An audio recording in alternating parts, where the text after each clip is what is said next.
Hi, I'm William Colgate. Feel free to call me Bill. What you're about to see is one in a limited series of taped excerpts from a full-length one-person show I put together entitled Shakespeare, A Most Rare Vision, or How I Learned to Stop Worrying and Love the Bard.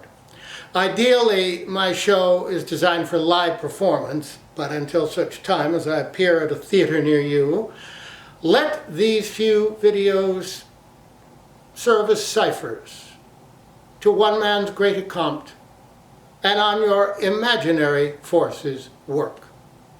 Chorus, Henry V.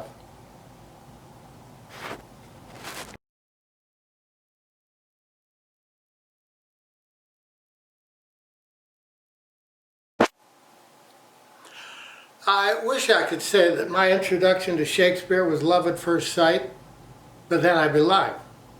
It was Father O'Reilly dropping copies of the Penguin paperback edition of Romeo and Juliet on our desks and instructing us to read quietly, Mr. Colgate, and be prepared to discuss.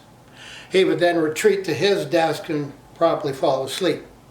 Needless to say, this approach was not likely to endear one to the bard.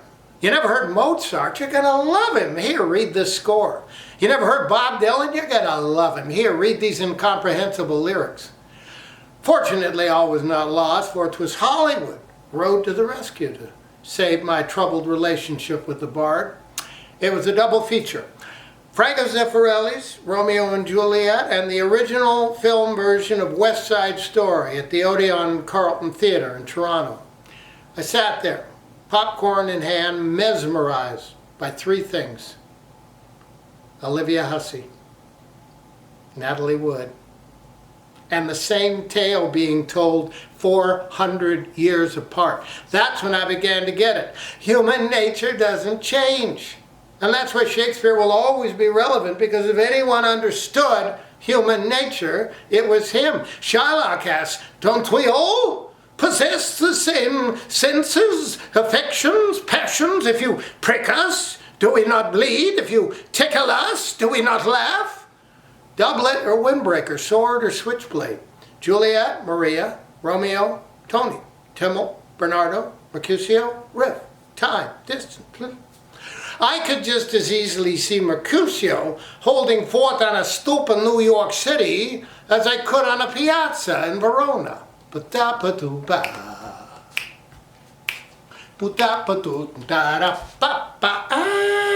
I see Queen Mab had been with you.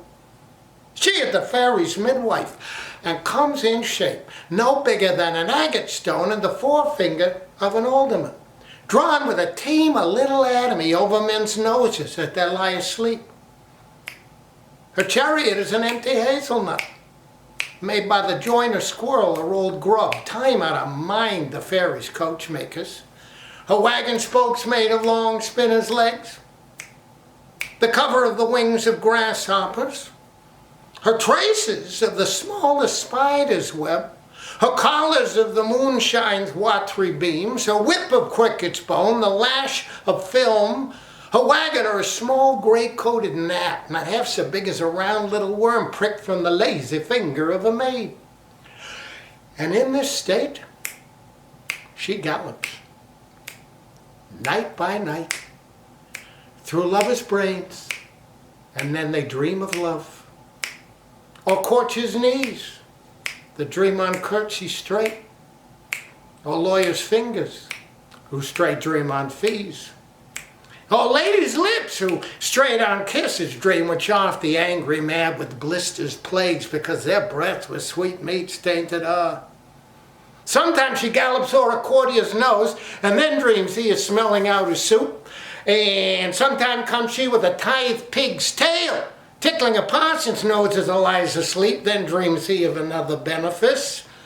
Sometimes she driveth o'er a soldier's neck, and then dreams he of cutting foreign throats, of breaches, ambuscados, Spanish blades, of health 5 fathom deep, and then anon drums in his ear, at which he starts and wakes, and being thus frighted, swears a prayer or two and sleeps again.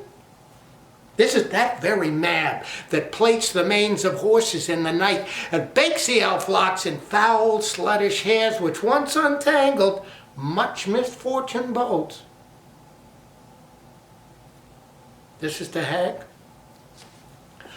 When maids lie on their back that presses them and learns them first to bear, making them women of good carriage.